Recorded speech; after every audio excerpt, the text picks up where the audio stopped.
Welcome to the Author's Porch, where every good conversation happens. Sit back, relax, and enjoy the ride from author to author. We want to give you an experience where you learn and enjoy the conversation. Authors tell you about their journey, you learn about new books, and at the end of the day, you go home with a smile on your face because the Author's Porch is a beacon of light, bringing you home to the family you never knew you had. We hope that you enjoy the show.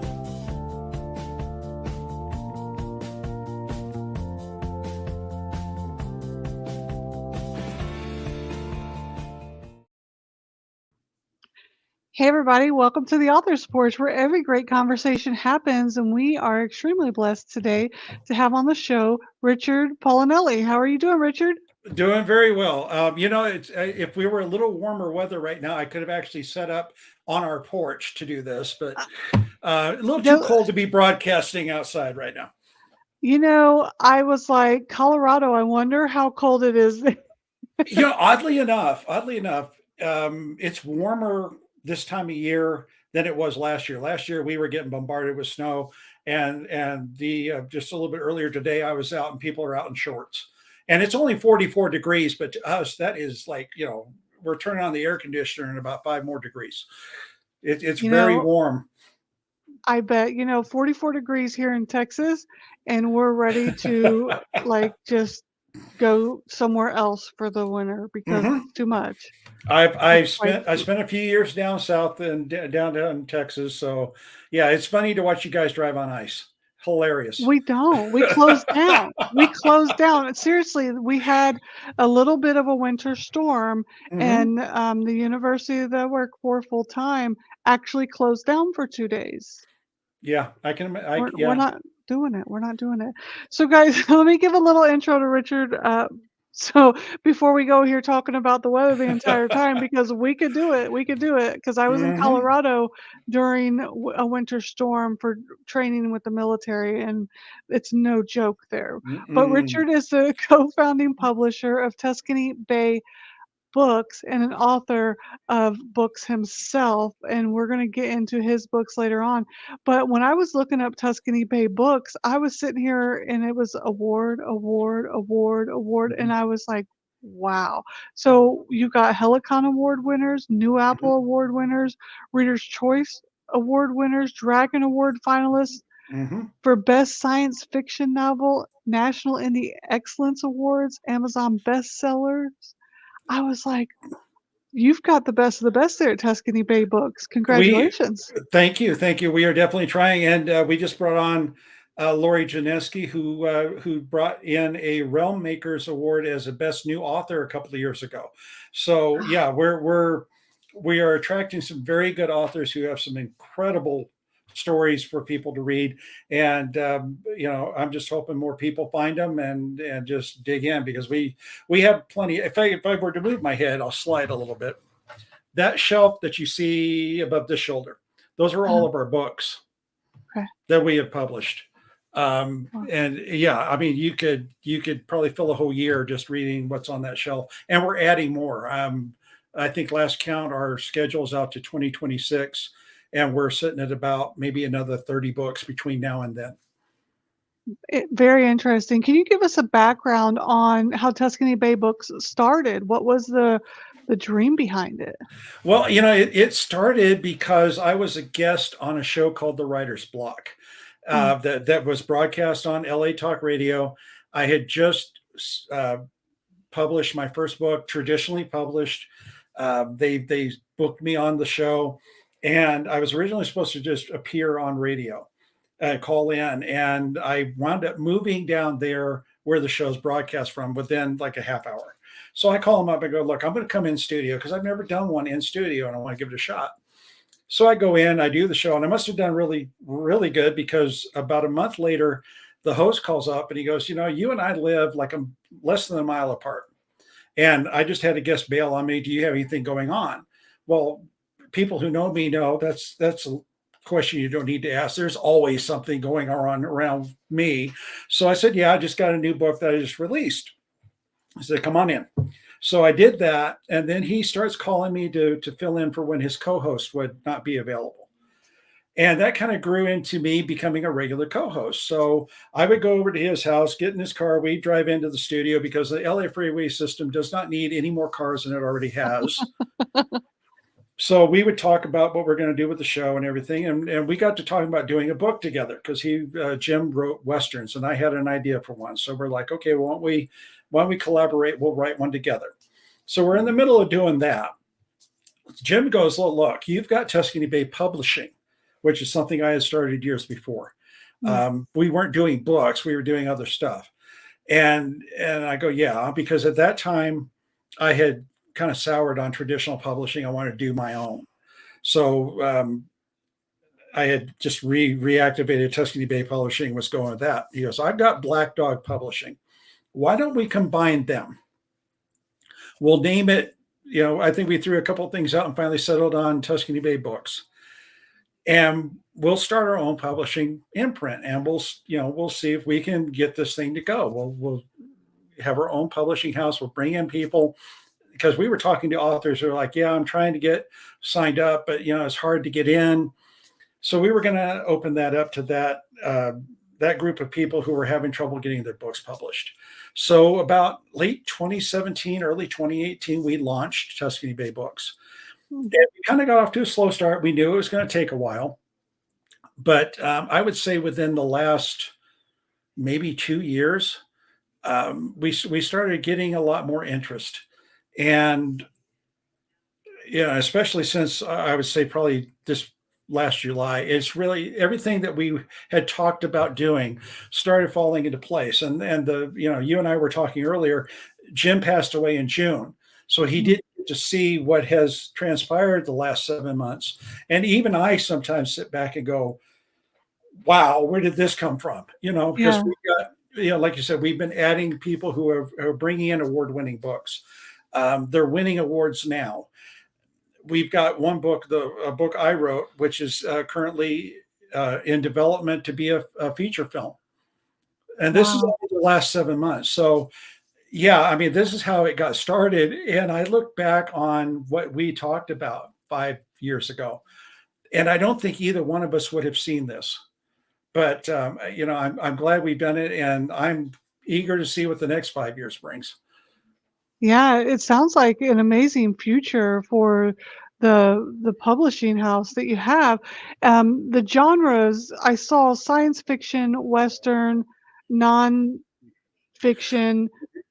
What other genre are you looking to expand the genres, or are you looking to stay kind of niche where you're at right now? Well, that's odd. When we first started, it was like, well, we're not going to be too picky as far as it has to be this or it has to be that. And after Jim passed, at the time he passed, he and I had talked about where we were and what we needed to do going forward. And one of the things was, the way I usually put it, now it's not meant to insult anybody, is we needed to trim the fat. There was some things that we were doing that just weren't working, and we needed to focus on what was. And so we had talked about what we were going to do. We had some stuff that was going to expire as far as contractually at the end of the year. So we're like, okay, we're going to do this, we're going to do that. Of course, he passes, and I go, I don't really need to wait for most of this until the end of the year. And so we started making the changes. So right now we're mostly science fiction, fantasy, mystery, thrillers, Westerns, and that will always be there because of Jim. I will always look at a Western. We do publish nonfiction, but we're not taking any more right now. I want to focus on the three and really bring in the authors and bring in the books that I think will people will enjoy reading and will be good sellers for us, because that I'm in business. That's the bottom line. You got to do what you need to do to keep the business running. If you don't, you're out of business, and then all these authors have nowhere to go. So so it's kind of a balancing act. So right now we're going to focus on those three, and then we'll see. If things progress and we keep growing, I might open up to this or that. But for now, I think we stay in our lane and we see where we go. Yeah, I think that's a great strategy because it's what you know. it's what you're very familiar with.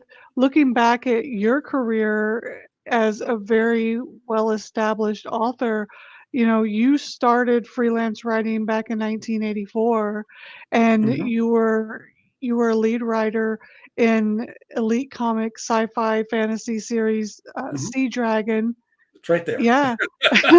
You know, so that's something that you're like, "Oh, the back," you know, "that's right here. I've got, like, the Mhm. back of my hand. I know that." And you can guide your authors towards that. So can you give us some more background on your career and what got you started along this route?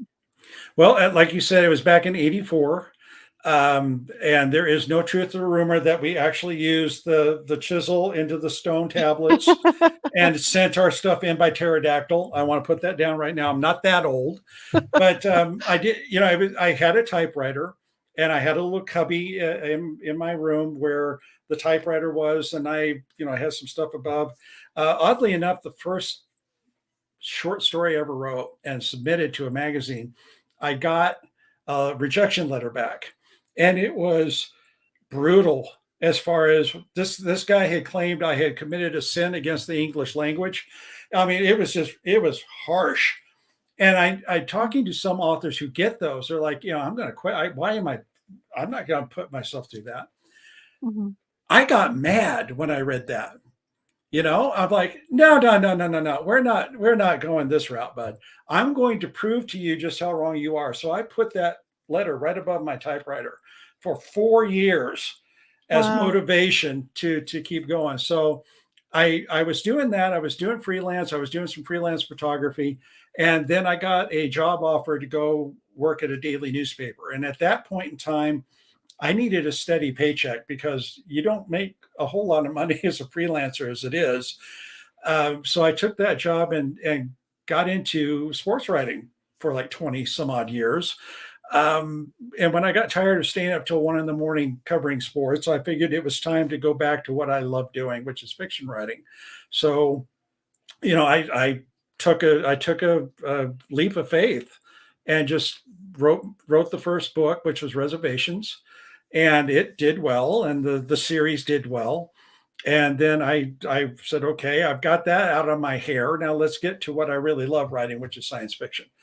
And the first science fiction book I wrote was a finalist for best sci-fi at the Dragon Awards. Wow. I'll take it. Yeah. Yeah. Yeah, I haven't repeated that feat yet. Who knows? But it's funny though. I've gotten to a point where the awards are nice, but that's not what I'm doing it for. So if I Right. get them, I'm like, yes, thank you. I'm very appreciative, but I know why I'm writing now. I Mhm. just wish it hadn't taken me 30 years to figure that one out. Right.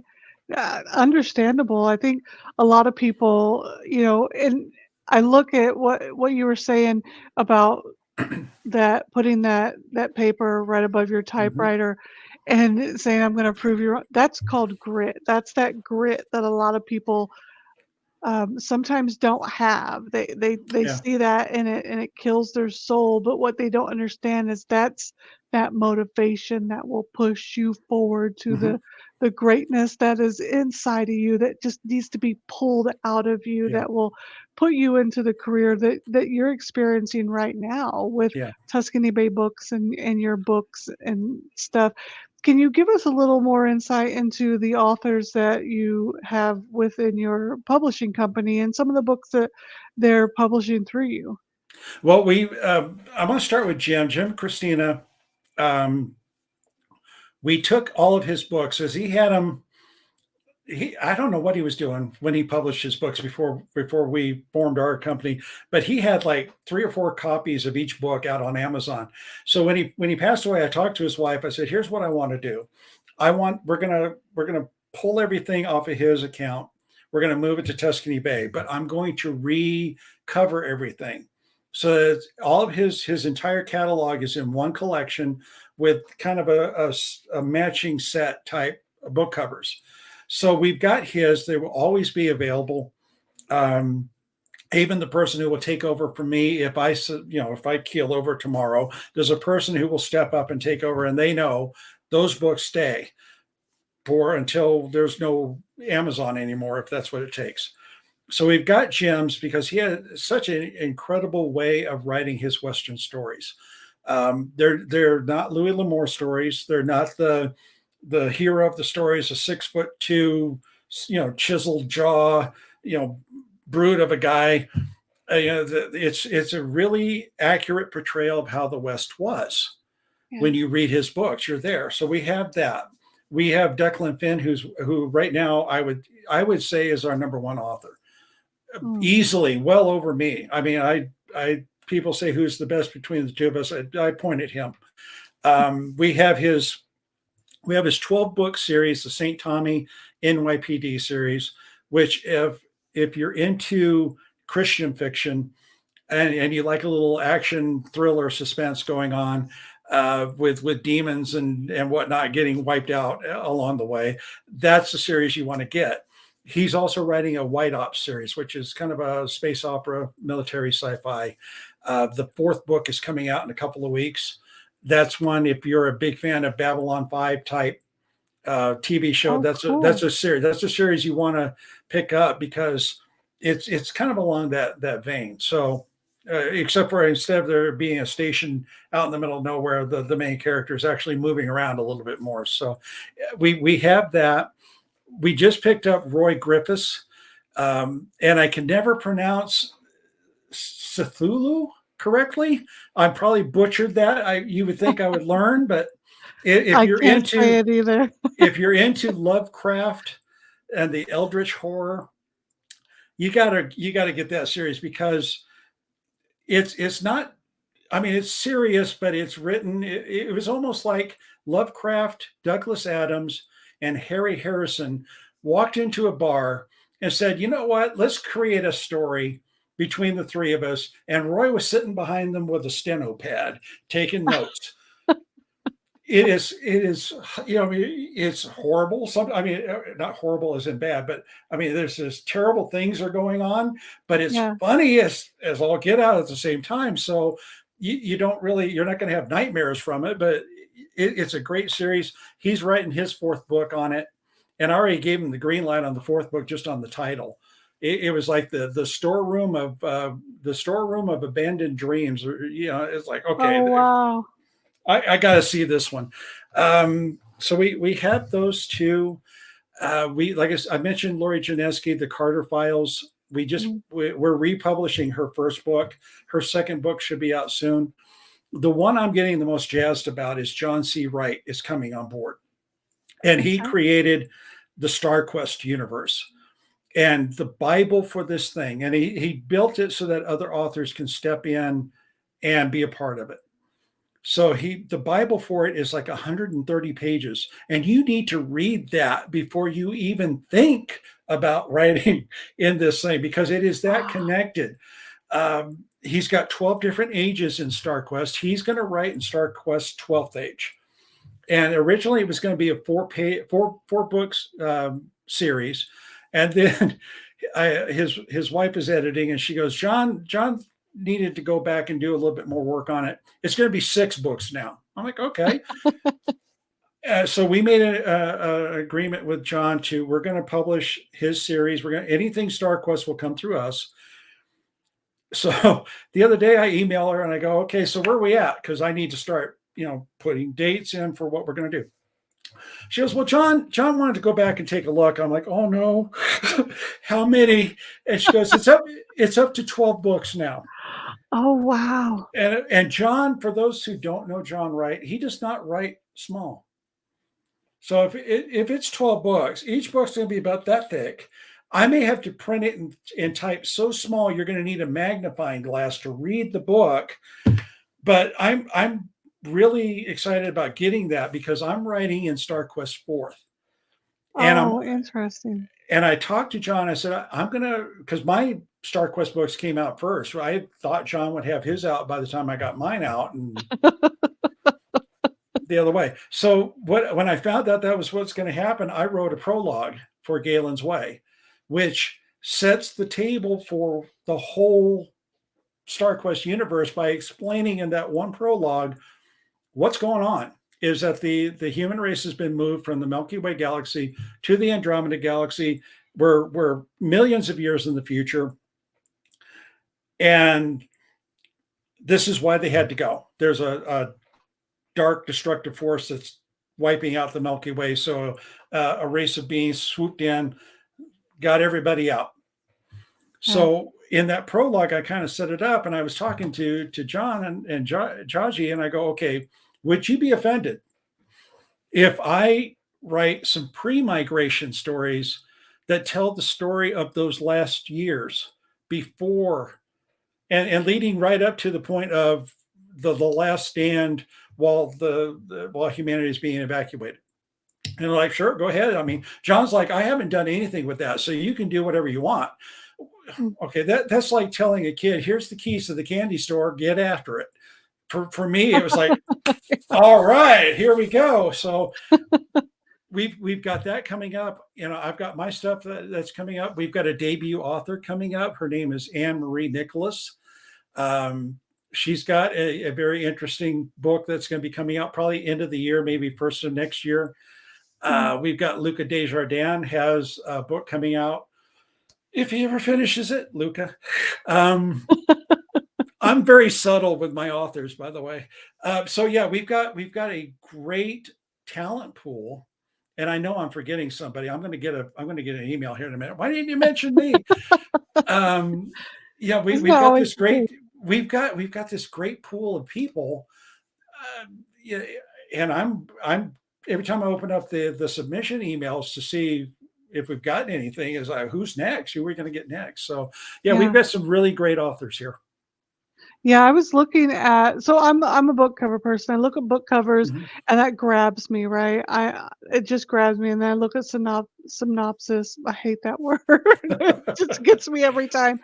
And then obviously I interview people, and I love hearing it from the person. Like when you started talking about Galen's Way, you started talking about um, the Star Quest, I was like, oh my God, I have to read every single 12 books. I have to read all of them, and I have to read all this other stuff. And, I get really excited about stuff. And looking through your website, and I'm looking at all the books, and I'm a sci-fi geek. Like I'm a Trekkie.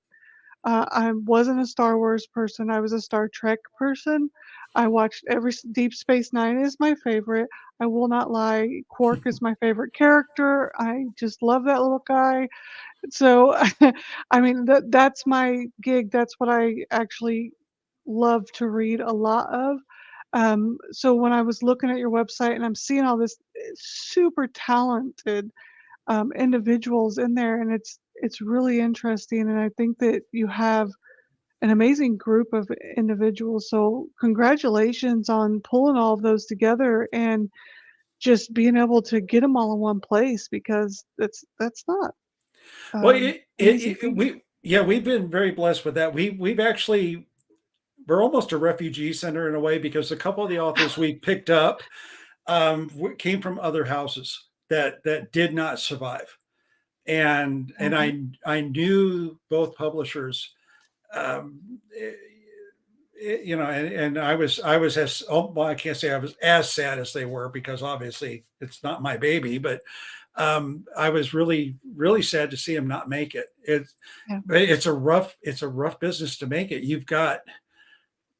It doesn't take much to knock you out. And so far, we've kind of sailed through some choppy waters, if I can keep to the logo back there. We've made it through so far, Mm. and it does look like, smooth sailing ahead. But you never know. I mean, it's Yeah. this business, you just never know. But for now, I mean, I'm just glad we have a place for authors who tell great stories. We call it superversive writing. And I'll just give you the really quick definition of that: is stories that build you up, that are uplifting, that are about heroes who are doing heroic things. It's not that bad things don't happen, but they are able to overcome those things and show what humanity is capable of, the good side. There's been a lot of sci-fi lately where it's all dismal and dark and grim, and that those kind of stories I hate. I start reading one, I'm like, oh yeah, forget that. So yeah, Yeah. I'm glad we have a place for authors who think like me, who want to tell those kind of stories. This is the place that they can come, and we will do everything we can to get it out there and get as many people to read it as we can. Yeah, congratulations. I echo that sentiment as well. What does the future of Tuscany Bay Books look like? Well, I've got a book publishing schedule set to 2026, so I'm thinking we're okay for a while. Yeah. Um, and then who knows what's going to happen after that? I'm going to kind of pat myself on the back here. I've got another book I wrote that there is some interest in adapting. And my task this week is to finish adapting it. And it's proving to be harder to adapt it than it was to write the original. And the original one took me a year to write. So yeah, if my thought is if we can get either one of those to screen, that's the mountaintop for a book. If you get Yeah. it adapted into film, people like the film, they're going to go buy the book, and then they're going to go look for what the other, what else has the author done? What else is this book publishing company put out? So that's really the thing right now. The future to me looks very good, very bright. And I can see possibilities of things happening that'll make it even better. Yeah. Yeah, congratulations. I really hope that comes to fruition for you because we're putting it out in the universe. That's going to come to fruition for you. We're going to see that on film, and I can't wait for that announcement to come out on your website and all across the press releases and the author world. So we're gonna throw that out in the universe. How about that? Although it So was funny, there. I've talked to one of the producers, not the one who picked up the book. Reservations is the one that's being adapted, and they go, okay, about this lead character, yours, Jack Del Rio. I go, okay. They go, what would you say if for example, this is before the slap. What would you say if we wanted to bring in Will Smith to play the lead? And I'm like, okay, because he's a box office draw, fine. But you're going to have to explain to me how Will Smith can be the grandson and son of Russian immigrants. If you can sell me on that one, let's go get him. But if not, maybe we need to look a different direction. They go, oh, we didn't know that. I said, yeah, you got to read book 2 and 3. Get yeah, past the yeah. first one. So yeah, Oh, it's funny. I'm getting this education in film and what happens to a book when it goes this route, and it's been interesting. One of these days I'll write a book about it, really, because it's just like some of the crazy stuff that goes on just to get to this point, and we're still just in development. We haven't even got to production yet. I don't even want to know wow. what's going to happen then. Well, here I am over here just trying to write a great book. So definitely write that book about that. So when Yeah. I write a great book, then I Yeah. will learn about that stuff. So, you know, Richard's Guide to Surviving Having Your Book Adapted into Film. There's the title right there. hey, that's a great title. This is a phenomenal title. I love it. So where can people get in touch with Tuscany Bay Books? I'm going to type the website in here real quick. That's the best way. www.tuscanybaybooks.com. Awesome. I hope I have set that website up enough that it's you just click. There's up on the upper bar. There should be a submissions contact tab. You click on that, and that will get us an email. Just if you're looking to see if we'll look at your book, or if you want to tell us something or ask us something, that's the best way to do it. The way the site is set up, when you look at the book covers, you see one you like, you click on it, it'll take you to the page to tell you all about the book and where you can order it. So I hope we have that all set up correctly. If not, my IT guy will be fired, and that's me. So I hope I've done it right. One of these days I'm gonna have to hire somebody to do this stuff for me. I got too many hats on. But yeah, go to that. If you want to check out my website, it's my first and last name.com, or the easier way to do it is sci-fi-scribe.com. And that'll take you to everything. You can find out all about me. SCIFISCRIBE.com. Yep. Okay. I've got And all of those in I there. get that confused myself sometimes. I told one guy something, and I don't know where I sent that poor guy. Well, hopefully I've typed in the right place and we're sending them over to you and not some random place and they go, I don't think Richard writes those books, but we'll figure it out. Yeah, well, it looks like you've got them, so I think we're good. Okay, awesome. Well, Richard, I have had an absolute blast, and I can't wait to check out some of those books because I am an avid reader, and we do reviews on our blog as well. So we definitely want to make sure that we get them over there, and we put the reviews and the must reads in our magazine, and we want to try to get some of those over there. Is there Excellent. anything that you want to send out to the viewers before we head out for the night? Just that it's been fun being on, and it's amazing how quickly 30 minutes fly by on these things. They Uh, do. we had a 1 hour show, the writer's block, and we would start and we'd be over with, and we're like, what happened? We just started. So for the people out there who are potentially looking at getting our books, the goal that we always have is that we want at the end of the day when you're done reading one of our books is that you feel like you invested your time well and you enjoyed every minute of reading, and that's really the best payoff we can get is that when people say I read your book and I loved reading it. Can't ask for anything more than that. Absolutely, and leave a review because that is an Yes. author's best friend. That right Yes. there lets an author know that you read their book, that you have appreciated their book, and it tells other readers how Mhm. you felt about their book. So please leave a review, help an author out, you know? Yeah, yeah. And we would love to have you back on the show anytime, Richard. Please come Well, back, share the wonderful book, share your publishing company, and we would love to have any of your authors come and share their books as well. well, And if they ever have free time. yeah, I think we would love to get Declan on, but that poor man is trying to escape New York and move to Texas. And talk about a book that needs to be written is that adventure that he's going through just to try to get out of New York City. But yeah, we I can definitely get. imagine. We'll get. I'll start throwing a rope around some of these guys and get them headed your way. Yeah, awesome. Well, thank you so much for taking time out of Sure. your busy schedule to come and talk to me here on the author's porch. And guys, make sure you go over to TuscanyBayBooks.com. Check out some of the books over there and the fantastic award-winning authors that Richard and his team at Tuscany Bay Books has. And don't forget to go head over to theauthorsporch.com. Check out our blog and magazine and the other interviews that we have. And we'll see you guys next week. Bye, Richard. Bye, everybody. Bye. Bye.